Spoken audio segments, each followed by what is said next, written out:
নমস্কার, আমি অর্ণব। বড্ড খারাপ একটা সময়ের মধ্যে দিয়ে যাচ্ছি আজকাল আমরা। সবাই মিলে যে সমাজটা গড়ে তুলেছিলাম তার দিকে চোখ মেলে তাকানো যাচ্ছে না আর। মানুষ হয়ে মানুষের চোখে চোখ রাখতেই অপরাধ বোধ হচ্ছে, কিছু করে উঠতে না পারার অপরাধ বোধ। যন্ত্রণা পেয়ে চলেছেন অনেক মানুষ, তাদের জন্য কিচ্ছু করা হয়ে ওঠেনি। বুক চিতিয়ে ঘুরে বেড়াচ্ছে অনেক নরপশু, তাদের এখনো শাস্তি দেওয়া হয়ে ওঠেনি। আমার তরফ থেকে আমি কি করতে পারি বলুন তো? আপনাদের প্রতিবাদে ডাক দিতে পারি, নিচে প্রতিবাদ জানাতে পারি, আর গল্প শোনাতে পারি।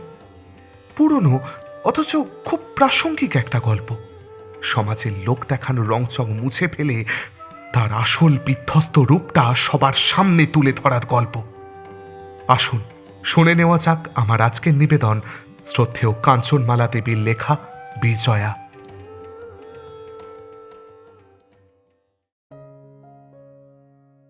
ইছামতির তীরে একটি ক্ষুদ্র কুটিরে জয়চাঁদ বাস করিত। আম ও কাঁঠাল গাছের ছায়ায় তাহার ঠাকুরদাদা এই ঘরখানি বাঁধিয়াছিল। নদী তীরে বাস করিলে সময় বুঝিয়া জাল বাহিতে বাহির হওয়া যায়, নৌকাখানির ওপর সর্বদা দৃষ্টি থাকে। এইরূপ নানা রকম সুবিধা বুঝিয়া জয়চাঁদের পূর্বপুরুষ গ্রাম হইতে দূরে ঘর বাঁধিয়াছিল। দ্বীপ্রহরে আম ও কাঁঠাল গাছের ওপরে বৃহৎ জাল শুকাইতে দেখিয়া সকলেই বুঝিতে পারিত যে ইহা মৎস্যজীবীর গৃহ। এই গৃহে বিধবা কন্যাকে লইয়া জয়চাঁদ একা বাস করিত। সে তখন বৃদ্ধ হইয়াছে, কিন্তু ৬০ বছর বয়সে তাহার সুদীর্ঘ সবল দেহ দেখিলে সকলেই বিস্মিত হইয়া যাইত। যৌবনে সে নৌকা লইয়া দেশে বিদেশে যাইত। রেলপথে দেশ ছাইয়া যাইবার পূর্বে সে কতবার যাত্রী লইয়া গঙ্গাসাগরে গিয়াছে। দুস্তর ঢোল সমুদ্র পার হইয়া সাগর সঙ্গমে উপস্থিত হইয়াছে। ১০ বৎসর পূর্বে মহামারীতে স্ত্রীপুত্র হারাইয়া জয়চাঁদের স্বভাব পরিবর্তিত হইয়া গিয়াছিল। তাহার পর সে প্রায় বিদেশে যাইত না, বৎসরে ২-১ বার মাত্র গ্রামে প্রবেশ করিত। সে সমস্ত রাত্রি জাগিয়া মাছ ধরিত, প্রভাতে তাহার কন্যা গ্রামে গিয়া তাহা বিক্রয় করিয়া আসিত। বৃদ্ধ জাল বুনিয়া এবং ঘুমাইয়া সমস্ত দিন কাটাইয়া দিত। পুরুষোত্তম বা গঙ্গাসাগর যাত্রার নাম হইলে গ্রামের বৃদ্ধ বৃদ্ধাগণ এখনো জয়চাঁদের নাম স্মরণ করেন। ঝড় তুফানে তাহার অসম সাহসিকতার কথা বর্ণনা করেন।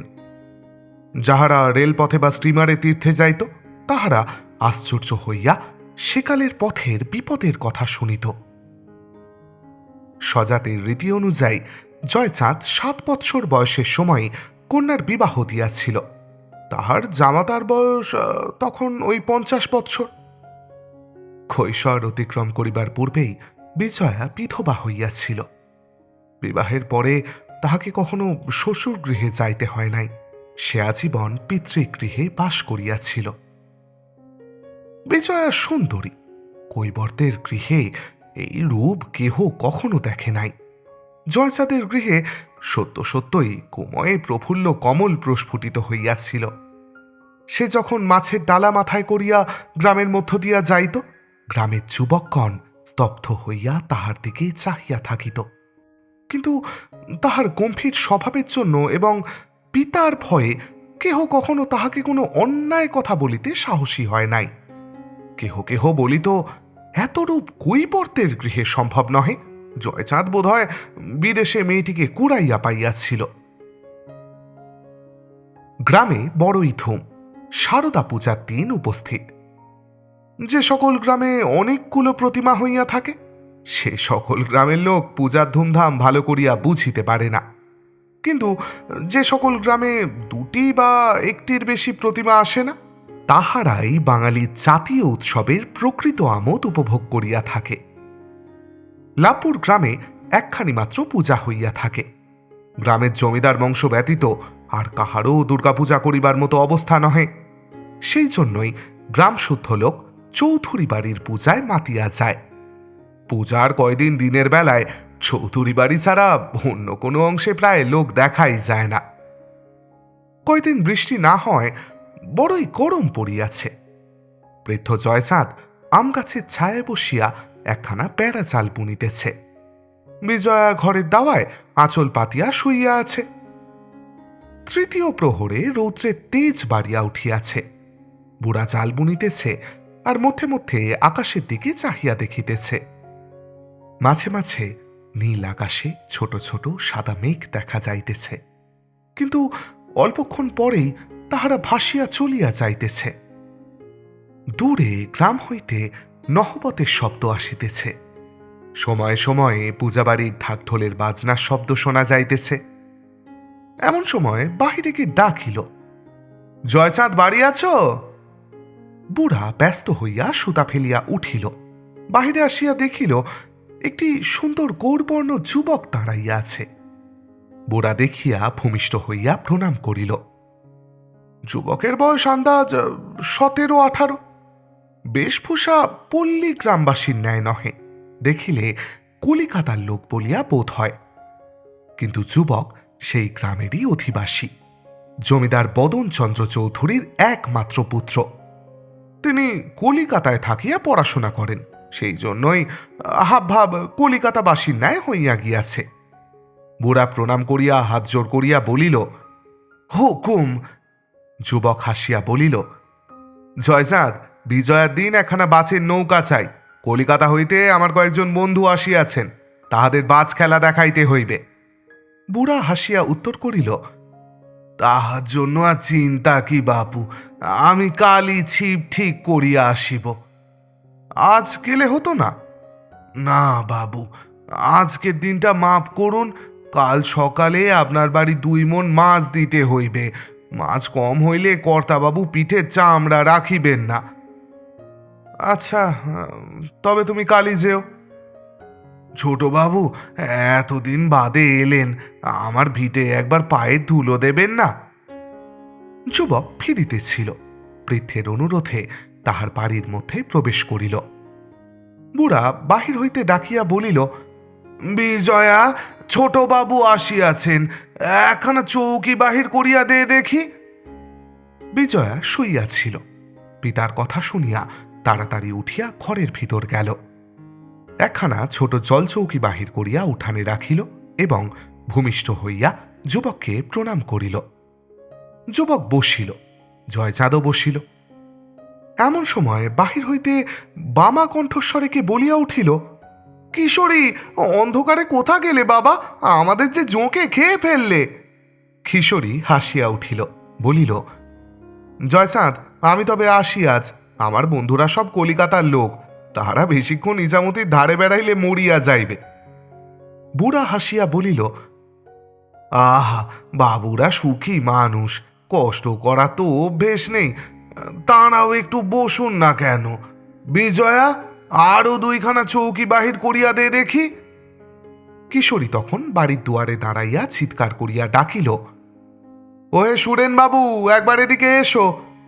নিকট হইতে উত্তর আসিল, এই দিকটা কোন দিকটা বাবা, তা তো বুঝতে পারছি না। দিক বিদিক জ্ঞান যে শিয়ালদা স্টেশনে রেখে এসেছি। জয়চাঁদ বলিল, আমি বাবুদের নিয়ে আসছি। তাহার পরক্ষণেই বুড়ার পিছনে 2টি অপূর্ব মূর্তির আবির্ভাব হইল। কলিকাতাবাসীগণ সেইরূপ শত শত মূর্তি দেখিয়া থাকেন, কিন্তু পল্লীগ্রামে তাহাদিগের দর্শন দুর্লভ। তাহাদিগের পরনে অত্যন্ত মিহি দেশি ধুতি, তাহার কোঁচা কাদায় লুটাইয়া অপরূপ আকার ধারণ করিয়াছে। গায়ে মিহি আত্মীর পাঞ্জাবি, তাহার ভিতর হইতে গেঞ্জির গোলাপি রং ফুটিয়া বাহির হইতেছে। পায়ে রেশমের রঙিন মোজা আর কাল বার্নিশ করা পাম্পশু, তাহাতে এত কাদা জমিয়াছে যে চিনিতে পারা কঠিন। অঙ্গে জরির পাড় ঢাকাই উড়ানি, অধিকাংশ পিছন দিক হইতে কাদায় লুটাইতেছে। তাহা ছাড়া প্রত্যেকের হাতে শৌখিন ছড়ি এবং অঙ্গে এসেন্স সৌরভ। এহেন মূর্তি পল্লীগ্রামে বড়ই দুর্লভ। সেই জন্যই কলিকাতার বাবু দেখিতে এক পাল ঘোর কৃষ্ণবর্ণ অস্থিচর্মসার লম্বোদর বালক তাহাদিগের সঙ্গ লইয়াছে। বাবুদয় গৃহে প্রবেশ করিয়াই নাকে রুমাল দিলেন এবং বলিলেন, কিসের গন্ধ হে? জয়চাঁদ অত্যন্ত লজ্জিত হইয়া বলিল, বাবু, আমরা জাতিতে জেলে গাছের ওপর জাল শুকাইতে দিয়াছি, তাহারই গন্ধ বাহির হইয়াছে। দ্বিতীয় বাবুটি লোলুপ নেত্রে বিজয়ার দিকে দৃষ্টিপাত করিতেছিলেন। বিজয়া নূতন লোক দেখিয়া সরিয়া গিয়াছিল বটে, কিন্তু পল্লী সুলভ চপলতাবশত ঘোমটার ভিতর হইতে তাহাদিগকে দেখিতেছিল। সুরেন্দ্রবাবু এতক্ষণ তাহাকে দেখিতে পান নাই, দেখিয়াই বলিয়া উঠিলেন, উফ। তাহার সঙ্গী মৃদুস্বরে বলিলেন, গোপরে পদ্ম ফুল। জয়চাঁদ তাহা শুনিতে পাইল না। কিশোরীর মুখ লাল হইয়া উঠিল। সে বলিল, ওহে, তোমাদের এখানে থাকি আর কাজ নাই, এখনই জালের গন্ধে মাথা ধরিবে, চলো। সকলেই উঠিলেন। তাহাদিগের চাহনির ভাব দেখিয়া বিজয়া পূর্বেই ঘরের ভিতরে পলায়ন করিয়াছিল। আজ নবমী। জয়চাঁদ সন্ধ্যার পূর্বেই মাছ ধরিতে গিয়াছে। গ্রামের অনতি দূরে 4-5টি নদী একত্র মিশিয়া একটি প্রকাণ্ড হ্রদে পরিণত হইয়াছে। গ্রামের ভাষায় যাকে বলে বাঁওড়। এখন নদী নালা শুকাইয়া গিয়াছে, বর্ষাকালেও পর্যাপ্ত পরিমাণ জল হয় না।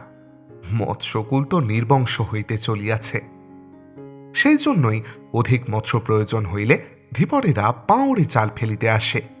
জয়চাঁদ জমিদার বাড়ির মৎস্য আনিবার জন্য সন্ধ্যার পূর্বেই নৌকা লইয়া বাহির হইয়া গেল। যাইবার সময় বিজয়াকে বলিয়া গেল, ওরে, আমি বাঁওড়ে যাচ্ছি, ভোরের বেলায় ফিরিব। শরতের নির্মল জ্যোৎস্না যখন রজতধারায় চারিদিক শুভ্র করিয়া তুলিল, তখন গ্রামের কোলাহল নিবৃত্তি হইয়াছে। সন্ধ্যার পূর্বে সন্ধি পূজা শেষ হইয়া গিয়াছে। পূজা বাড়ি ছাড়িয়া দলে দলে নরনারী গৃহে ফিরিতেছে। কাজের জন্য বিজয়া সেদিন আর ঠাকুর দেখিতে পারে নাই। ভাবিয়াছিল সন্ধ্যার পর ফির কমিলে যাইবে, কিন্তু যাই যাই করিতে করিতে রাত্রি অধিক হইয়া গেল। প্রথম প্রহরের শেষে একটু বাতাস উঠিল। কয়দিন হইতে তাহার মন খারাপ হইয়াছিল। হাওয়া দেখিয়া ভয় পাইল। রন্ধন কার্য শেষ করিয়া দাওয়ায় বসিয়া অন্যমনস্ক হইয়া পিতার কথা ভাবিতে লাগিল। বাঁওড় সমুদ্র বিশেষ, একবার হইতে অপর পারে পাড়ি জমাইতে হইলে 1 প্রহর কাটিয়া যায়। ঝড়ের সময় বাঁওড়ে নৌকার ভারী বিপদ। তাহার বৃদ্ধ পিতা ক্ষুদ্র নৌকা লইয়া একা একা বাঁওড়ে গিয়াছে। ভালোয় ভালোয় ফিরিলে সে 5 পয়সার হরিণ লুট দিবে। ঠাকুরের নিকট বারবার এই কামনা করিতেছিল। যেখানে ঘরের ছায়া পড়িয়া অন্ধকার হইয়াছিল, সেইখানে একটা কুকুর ডাকিয়া উঠিল। বিজয়া তাহা লক্ষ্য করিল না। সে তখন আপনার ভাবনা লইয়াই ব্যস্ত ছিল।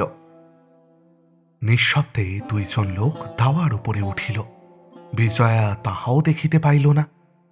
সে যখন এক মনে পিতাকে উদ্ধারের জন্য নারায়ণকে ডাকিতেছিল, পশ্চিমে একখানা ঘন কালো মেঘ জ্যোৎস্নার আলোকে আরো কালো দেখাইতেছিল। সে তাহা দেখিয়া ভয়ে প্রায় অবসন্ন হইয়া পড়িতেছিল। লোক 2টি পা টিপিয়া টিপিয়া তাহার আরো কাছে সরিয়া আসিল। বিজয়া তাহা জানিতে পারিল না। একজন তাহার মুখ চাপিয়া ধরিল, দ্বিতীয় ব্যক্তি কাপড় দিয়া তাহার মুখ ও হাত পা বাঁধিয়া ফেলিল।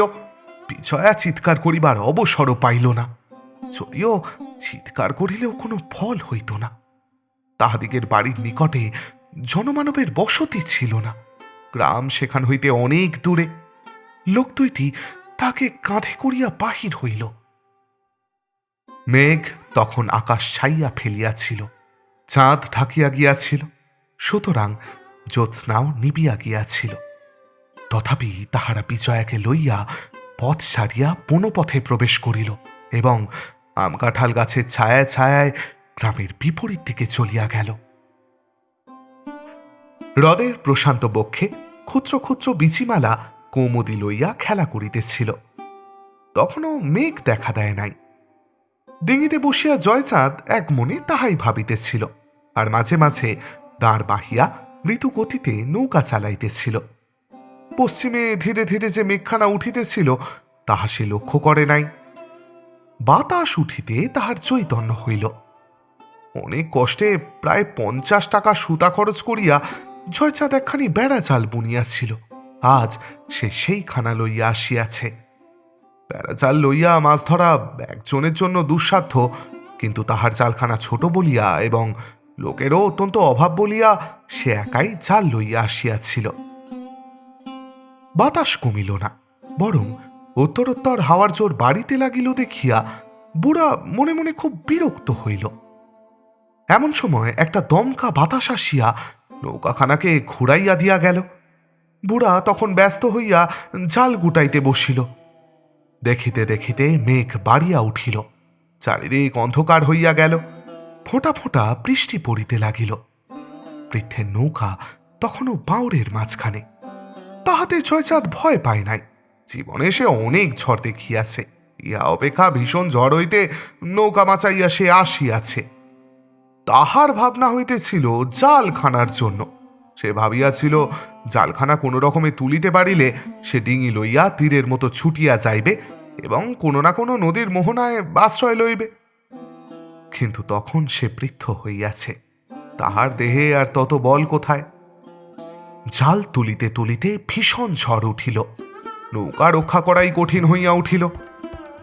জাল উঠাইয়া যখন সে নৌকা বাহিতে আরম্ভ করিল, তখন চারিদিক হইতে দমকা বাতাস আসিয়া ক্ষুদ্র ডিঙিখানাকে অস্থির করিয়া তুলিল।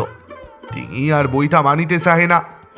মাঝে মাঝে ঝড়ের মুখে ডিঙিখানা তীরের মতো ছুটিয়া যায়, আবার কোথা হইতে একটা দমকা বাতাস আসিয়া ডিঙিখানিকে খুঁড়াইয়া দেয়। অনেকক্ষণ পরে জয়চাঁদ বুঝিতে পারিল ডিঙি কোনো নদীর মুখে প্রবেশ করিয়াছে। তাহার পশ্চাতে পর্বতের মতো উন্মত্ত তরঙ্গরাশি ছুটিয়া আসিতেছিল বটে, কিন্তু কূলে আঘাত লাগিয়া তাহা ভাঙিয়া যাইতেছিল। যাক, ডিঙির আর কোনো ক্ষতি হইবার সম্ভাবনা ছিল না। গ্রাম হইতে একরোজ দূরে চৌধুরী মহাশয় একখানি বাগান প্রস্তুত করিয়াছিলেন। তাহাতে ফুলের গাছই অধিক। বহুমূল্য আমের কলমও ছিল, কিন্তু সেগুলি তখনও বড় হয় নাই। কিশোরীর পিতা এই বাগানে একখানি ঘর তৈয়ারি করিয়াছিলেন এবং কখনো কখনো গ্রীষ্মকালে সেইখানে বাস করিতেন। ঝড়ের রাত্রিতে বাগানের ঘরের ভিতরে একখানি আলোক দেখা যাইতেছিল। চারিদিকের দরজা জানলা বন্ধ। ঘরের বারান্দায় দুইজন নিজ জাতীয় লোক বসিয়াছিল। তখন প্রবল বেগে ঝড় বহিতেছে, তাহার সহিত মুষলধারে বৃষ্টি পড়িতেছে।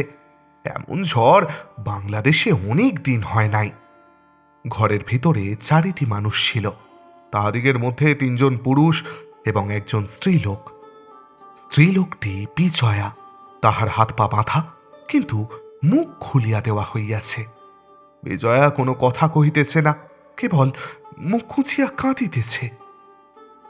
এই পুরুষ 3 জনের মধ্যে 2 জন আমাদের পূর্ব পরিচিত, একজন নূতন।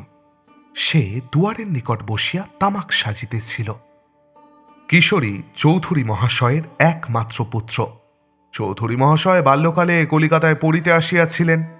তিনি রিচার্ডসন সাহেবের ছাত্র। শেক্সপিয়ারের নাটকগুলি আদ্যপ্রান্ত আবৃত্তি করিতে পারিতেন। তাহার ধারণা ছিল যে কলিকাতা ভিন্ন আর কোথাও প্রকৃত শিক্ষা হয় না। কিশোরী যখন বড় হইয়া উঠিল, তখন স্কুল কলেজে দেশ ভরিয়া গিয়াছে, কিন্তু তাহার সত্ত্বেও আত্মীয় স্বজনদের অনুরোধ উপেক্ষা করিয়া চৌধুরী মহাশয় তাহাকে কলিকাতায় পাঠাইতে কৃত সংকল্প হইলেন। কিশোরী কলিকাতায় আসিল, কিন্তু সুশিক্ষার পরিবর্তে কুশিক্ষায় মনোসংযোগ করিল। সে ধনী সন্তানের ন্যায় বাস করিত, কলিকাতায় ধনী সম্প্রদায়ের সন্তানগণের সহিত মিশিত। শিক্ষিত সমাজের দিকে কোনো কালেই সে আকৃষ্ট হয় নাই। দলে পড়িয়া সে অল্প বয়সেই মদ্যপান করিতে শিখিয়াছিল। কুস্থানেও যে যাইত না তাহা নহে। একমাত্র পুত্র বলিয়া চৌধুরী মহাশয় তাহার ব্যয়বাহুল্য দেখিয়াও কোনো কথা বলিতেন না। কিশোরী কলিকাতায় থাকিয়া মাসে 2-3 শত টাকা ব্যয় করতেন। পূজার সময় কিশোরী তাহার 2-3 জন বন্ধুকে নিমন্ত্রণ করিয়া গ্রামে আনিয়াছিল। ইহারা তাহার নিত্য সহচর। কলিকাতার কোনো বিখ্যাত বংশজাত হইলেও অত্যন্ত দুশ্চরিত্র। দুয়ারের কাছে বসিয়া যে তামাক সাজিতেছিল, সেই কিশোরীর অধঃপতনের মূল। কিশোরী যখন প্রথম কলিকাতায় যায়, তখন চৌধুরী মহাশয় তাহার সঙ্গে একজন বালক ভৃত্য দিয়াছিলেন। নিতাই পিতৃমাতৃহীন, আর শৈশব চৌধুরী মহাশয়ের গৃহে পালিত। কলিকাতায় গিয়া মনিবের ন্যায় সেও পরিবর্তিত হইয়া গিয়াছিল। সেই কিশোরীর গতিবিধি গোপন করিয়া রাখিত, কিশোরীকে এমন সাবধান করিয়া চলিত যে চৌধুরী মহাশয় কোনো কথাই জানিতে পারিতেন না। নিতাই আরেকজন পাইকের সহিত বিজয়াকে ধরিয়া আনিয়াছিল, কিন্তু কিশোরী তাহা জানিত না। নিতাই বলিতেছিল, দাদাবাবুর মনটা এখনো নরম আছে, তিনি জেগে থাকলে আমাকে যেতে দিতেন না। তাহা শুনিয়া আরেকজন বলিল, কিরণ, মেয়েটাকে ছেড়ে দে, কিশোরী শুনলে কি মনে করবে বলতো? কিরণ বলিল, দেখ সুরেন, তোর মনে যদি এত ধর্মভাব থাকে তো আমাদের সঙ্গে মিশিস না। দ্বিতীয় ব্যক্তি কোনো উত্তর না দিয়া বিজয়ের বাঁধন খুলিয়া দিল। সে গায়ের কাপড় সামলাইয়া উঠিয়া দাঁড়াইল। প্রথম ব্যক্তি মদ্যপান করিতেছিল। সে তাড়াতাড়ি গেলাস রাখিয়া বলিয়া উঠিল, দেখ কিরণ, ন্যাগামি করিসনি। নিতাই হাসিয়া বলিয়া উঠিল, ও যাবে কোথায় বাবু, আমি দৌড় আগলে বসে আছি। বিজয়া ভরসা পাইয়া চুপ করিয়াছিল। তাহার কথা শুনিয়া আবার কাঁদিতে আরম্ভ করিল। কিরণ কি বলিতেছিলেন, এমন সময় একটা দমকা বাতাস আসিয়া ঘরখানিকে কাঁপাইয়া তুলিল। বাহিরে একটা ভীষণ শব্দ হইল, তাহার সঙ্গে লোক দুইজন চিৎকার করিয়া উঠিল। নিতাই তাড়াতাড়ি দরজা খুলিয়া বাহিরে গেল। সুরেনবাবুও তাহার পিছন পিছন দেখিতে গেলেন। বিজয়া দুয়ারের দিকে অগ্রসর হইতেছিল। কিরণ তাড়াতাড়ি তাহার হাত চাপিয়া ধরিল। বাতাসে আলো নিবিয়া গেল। বিজয়া দু একবার হাত ছাড়াইবার চেষ্টা করিল, কিন্তু পারিল না। কোথা হইতে হঠাৎ তাহার দেহে এক অমানুষী শক্তির আবির্ভাব হইল। সে সজোরে কিরণের বুকে একটা লাথি মারিল। সে তখন মাতাল হইয়াছিল, পড়িয়া গেল। বিজয়া মুক্তি পাইয়া ঊর্ধ্বশ্বাসে পলায়ন করিল। বিজয়া গৃহে ফিরিল না। ভাবিল একা পাইলে নিতাই আবার ধরিয়া লইয়া যাইবে। কোমরে কাপড় চড়াইয়া নদী তীরের দিকে ছুটিল। মুষলধারে বৃষ্টি পড়িতেছিল। ঝড়ের শব্দ ব্যতীত আর কিছুই শোনা যাইতেছিল না। অন্ধকারে কিছুই দেখা যাইতেছিল না। বিজয়া জ্ঞান শূন্য হইয়া ছুটিতেছিল। বেতের কাঁটায় তাহার সর্বাঙ্গ ক্ষতবিক্ষত হইল। সে বাধা পাইয়া দুই তিনবার আছাড় খাইয়া পড়িয়া গেল, কিন্তু উঠিয়া আবার ছুটিতে লাগিল। সে ভাবিয়াছিল যে নিতাই তাহার পিছনে ছুটিয়া আসিতেছে। বিজয়া নদী তীরে একবার দাঁড়াইল। ঝড়ে ক্ষুদ্র নদীপক্ষ আলোড়িত হইতেছিল। বিজয়া ভাবিল বুঝি নৌকা আসিতেছে। আকুল কণ্ঠে ডাকিল, বাবা। ঝড়ের শব্দে তাহার কণ্ঠস্বর ডুবিয়া গেল। নিকটে একটা গাছ পড়িল। তাহার শব্দ শুনিয়া বিজয়া চমকাইয়া উঠিয়া ভাবিল নিতাই আসিতেছে। সে আবার দিকবিদিক জ্ঞানশূন্য হইয়া দৌড়াইতে আরম্ভ করিল। ইচ্ছামতি আঁকিয়া মাখিয়া বাঁওরের দিকে অগ্রসর হইয়াছে।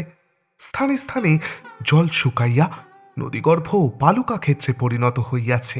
আবার স্থানে স্থানে নদীর উভয় তটে গভীর বন। এই নদীতীর ধরিয়া এক ক্রোশ পথ চলিলে তবে বাঁওরে উপস্থিত হওয়া যায়।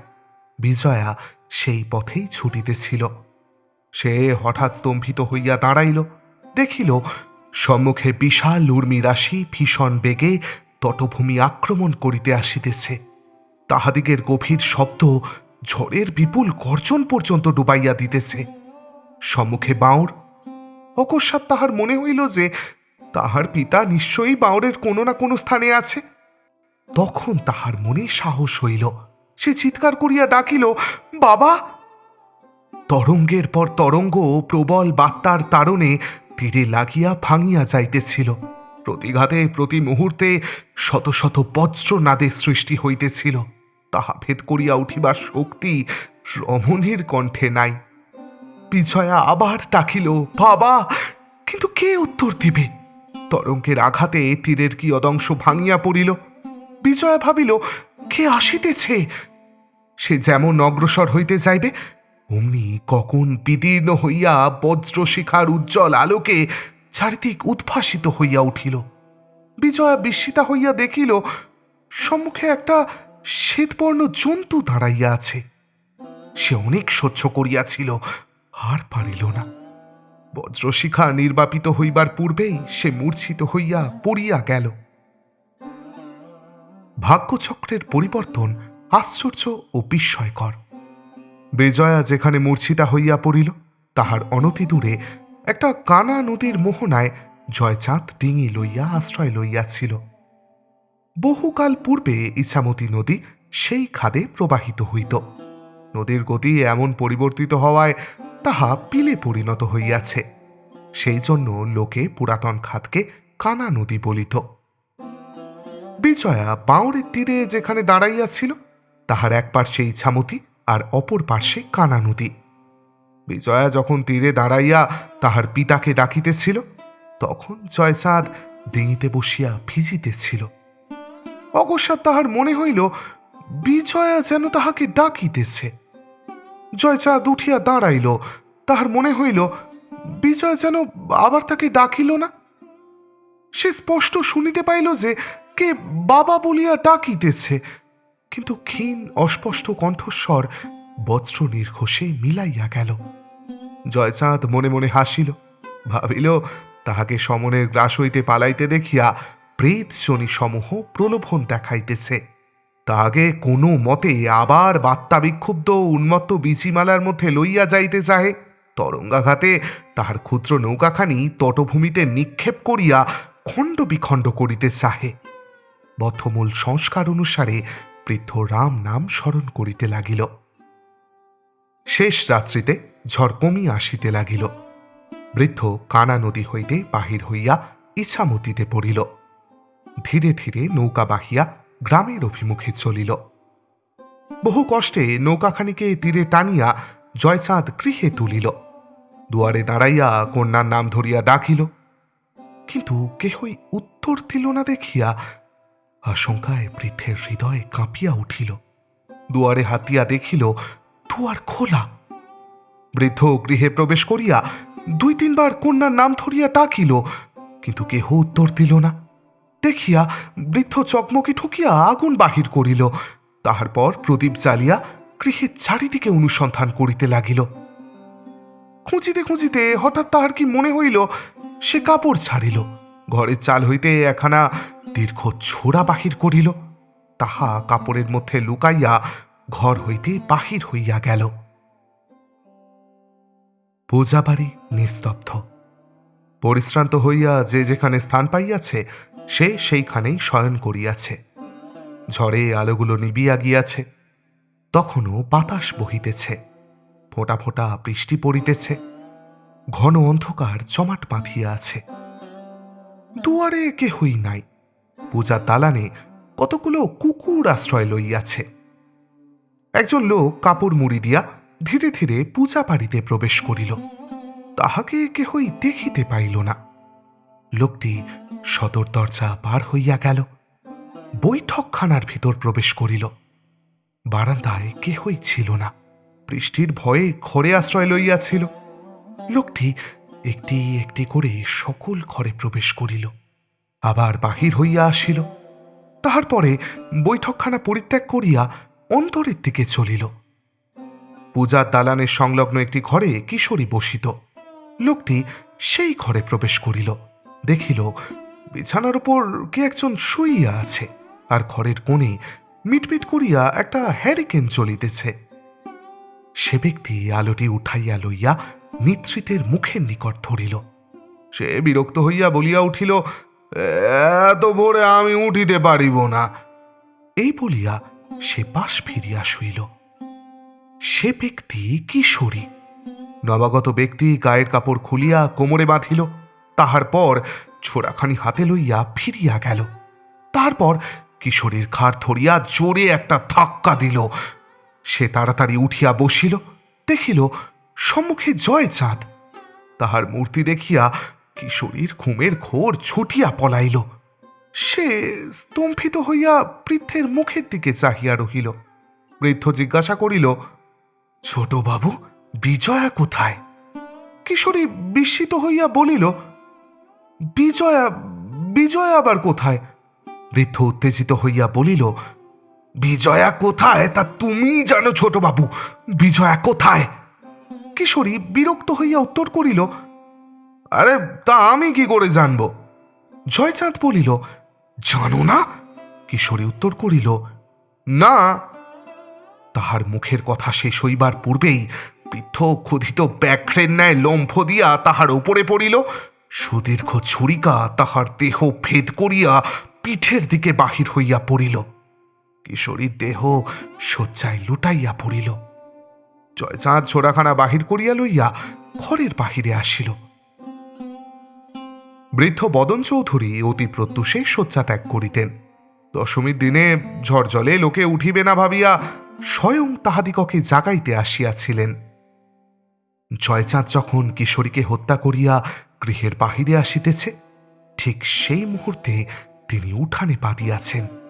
তাহাকে দেখিয়া জয়চাঁদ দূর হইতে বলিল, বাবু দাঁড়ান। তাহার বজ্রগম্ভীর কণ্ঠস্বর শুনিয়া বৃদ্ধ স্তম্ভিত হইয়া দাঁড়াইলেন। তাহার রক্তাক্ত দেহ ও হাতের ছোড়া দেখিয়া বৃদ্ধের অন্তরাত্মা শুকাইয়া গেল। জয়চাঁদ তাহার নিকটে আসিয়া বলিল, তোমার কোনো ভয় নাই বাবু, অনেকদিন তোমার রাজ্যে নির্ভয়ে বাস করেছি, কিন্তু তোমার ছেলে হতে জয়চাঁদের জাত গেল, তাই তোমাকে নির্বংশ করে আসছি। এই বলিয়া বৃদ্ধ ছোড়া নিচের বুকে বসাইয়া দিল। তাহার দেহ চৌধুরী মহাশয়ের পদতলে লুণ্ঠিত হইয়া পড়িল। বিজয়া জাগিয়া উঠিয়া দেখিল যে সে বাঁওড়ের ধারে পড়িয়া আছে। তখন পূর্ব দিকে উষার আলোক দেখা দিয়েছে মাত্র।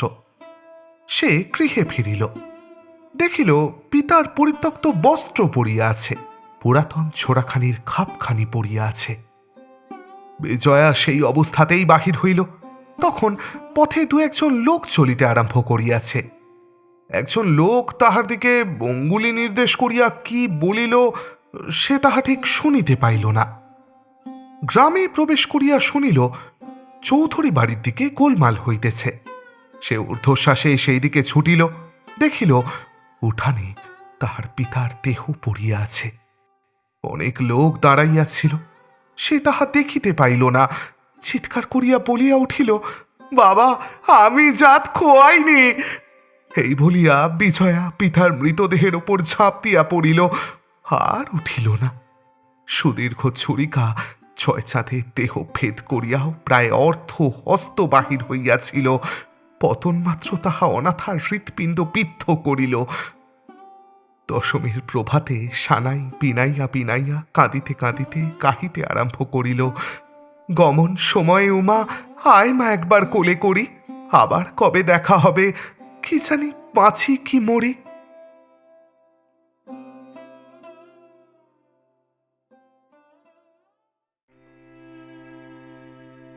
আমাদের আজকের গল্প এখানেই শেষ। হ্যাঁ, সত্যিই শেষ, আর কিচ্ছু নেই, কোনো ফেরিটেল এন্ডিং না। এই গল্পগুলো বেশিরভাগ সময় যেভাবে শেষ হয়, যেভাবে নিরীহ মানুষের বুকে ছুরি এসে বসে আর ওই আসল শয়তানগুলোর হদিশও পায় না কেউ, ঠিক সেভাবেই শেষ হলো আজকের গল্পটা। তবে হ্যাঁ, দুর্ভাগ্যজনকভাবে এ গল্প আমাদের অতীত ও বর্তমানের দলিল হলেও ভবিষ্যৎ কিন্তু আমরা বদলাতে পারি। যারা কষ্ট পেয়েছেন আসুন তাদের পাশে দাঁড়াই একজোটে, আর ঠিক তেমনিভাবে একজোটে প্রতিবাদ জানাই অন্যায়ের বিরুদ্ধে। একদিন না একদিন সময় ঠিক বদলাবে, বদলাবেই। সেই কথাটার মতো একদিনে হবে না, একদিন হবে। সকলে সাবধানে থাকুন, একে অপরের খেয়াল রাখুন। আবার খুব শিগগিরই দেখা হবে আপনাদের সাথে। শুভরাত্রি।